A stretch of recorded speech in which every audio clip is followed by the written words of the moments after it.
అధ్యక్ష మీరు 6 గ్యారెంటీలో చెప్పారు ప్రతి మహిళకు నెలకు 2500 ధోకా, అవ్వ తాతలకు 4000 పింఛన్ ధోకా, దివ్యాంగులకు 6000 పెన్షన్ ధోకా, అన్ని పంటలకు మద్దతు ధరకు 500 బోనస్,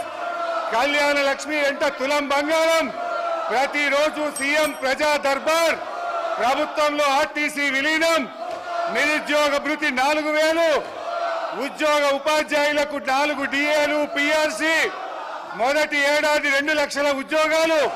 25,000 పోస్టులతో మెగా డిఎస్సి, విద్యార్థులకు 5 లక్షల విద్యా భరోసా కార్డు, డిసెంబర్ 9 రైతులందరికీ 2 లక్షల రుణమాఫీ, రైతు భరోసా రైతన్నలకు కౌలు రైతులకు 15,000 డోకా, ఆటో డ్రైవర్లకు 12,000 ఆర్థిక సహాయం. డోకా డోకా డోకా. కాంగ్రెస్ పార్టీయే ఒక